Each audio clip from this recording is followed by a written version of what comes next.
right up the front. I told you we should have kept those. He's got a relay down that one. He's gone in the cab. Yeah. Remember I said to you before that we should keep the last fish out in a bucket, not in the esky, so we can keep count. Oh, we'll be right. We'll be able to keep count, he says. It's only 10 or so. I think I got 4 here. Yeah. You've probably got 4 here. Yeah. So it's another, So about another 4. You'd have to be 35-ish. 35, 36, I think, Yeah. yeah. Get 4 more fish and we'll go home. Yeah. We'll go squidding.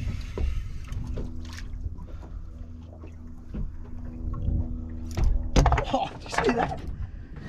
How hard they hit? Yeah. And not hook up. How can they hit a bait so hard and not get hooked?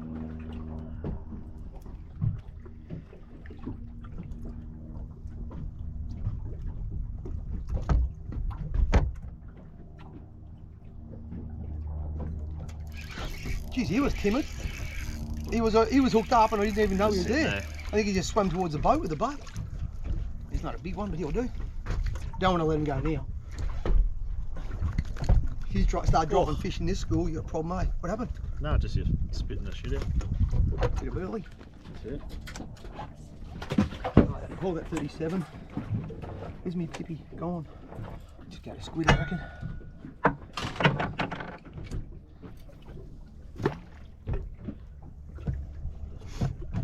I reckon those last couple of fish have only taken the squid anyway. That's all that's been left by the time they've had a couple of tips at it.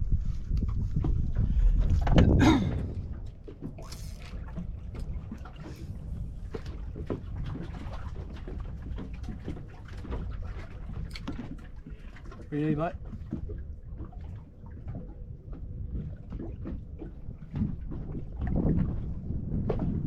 Oh, there's some pippy. And the gunnel. Go, tap, tap, tap, tap, wiggle, move it.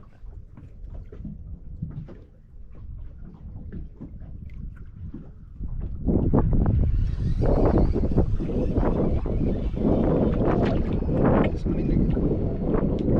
Couldn't feel that one.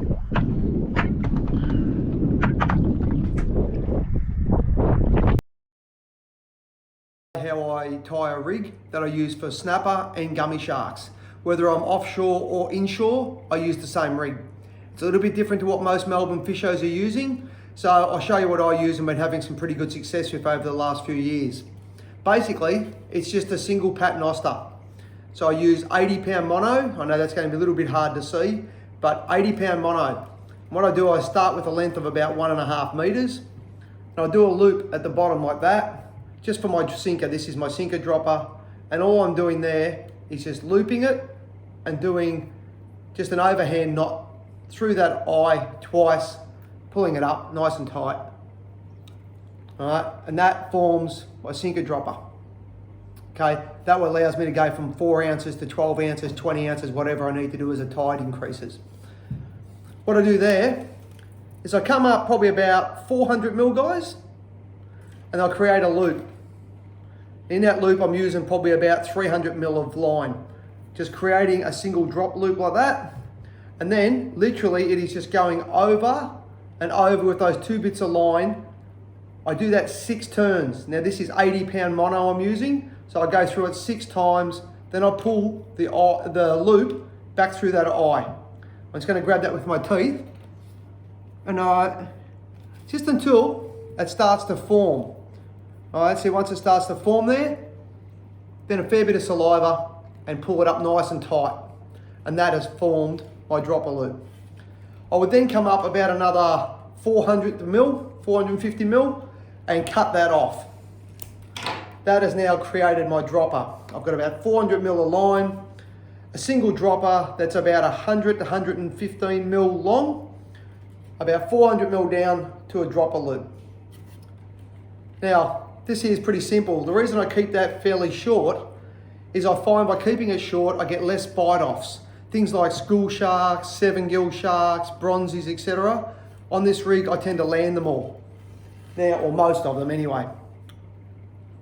I use a Lumo sleeve, just your standard little 60-odd mil Lumo sleeve, and I'll slide that through.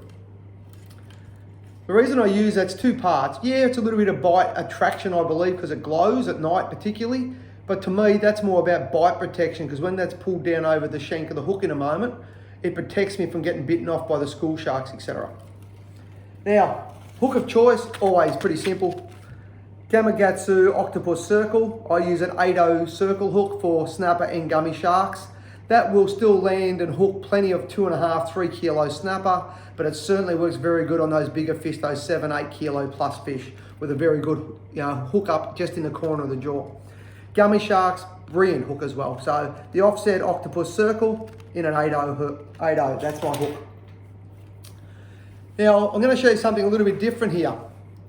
So when you're putting that hook on, there's my Octopus Circle. It's a turn back eye. So I come through from the top of that eye with both bits of leader. Once I've come through, I'll pull that up into the sleeve a little bit. Now, I don't just do a single loop like a lot of people do. I will do a 2, a second, and a third loop around the shank of the hook. So when that pulls up, you'll see in a moment, it pulls up almost like a little snell. I can adjust that way the hook sits by loosening that back. I can turn the hook back around and pull it back up. And then when that sleeve goes back down over the top here, that is how it's going to sit. So it sits out proud from the actual dropper loop, sits out there nicely. The reason why I do those 2 and 3 twists around the shank is that, like a lot of hooks, it's a bent eye. It's not a fully welded eye in here. If you only do a single dropper, you run the risk of an extended fight, the leader biting back into that corner there, and it will actually cut you off. And I have had that before, it breaks it. By doing that second and third wrap around the shank, as I said, it comes up like a snell, keeps the leader clear of the corner there, and just holds it better. And it also sits better in the current. It holds it away from the line a bit. So there you go. Very simple, very quick rig to tie. On the water, that can be tied in under a minute. It's a very quick thing. Also allows you to pre-tie a heap of these, keep them in a bag, ready to go when you're on the water. That's it. That's a simple rig, snapper and gummy sharks. A lot of people think that that is only for when you're fishing straight up and down, that it will work like that. Where I fish predominantly is current, and it works very good in current as well. When that's cast away from the boat, providing you keep your line tight, and we're fishing braid, so it's fairly easy to keep a tight line from the tip of your rod out to where your sinker is. That will cast away from the boat and be sitting on an angle and keep that bait sitting between 100 and 200 mil off the bottom at all times. That really cuts down on the amount of rays. We don't catch many flatfish at all on this rig, predominantly just our snapper and our gummy sharks. There you go, guys. Hopefully that helps people. 80-pound leader, Lumo sleeve, 8/0 Gamakatsu Octopus Circle. It's as simple as that, guys. Go and catch yourself some snapper and gummy sharks. Have a great day.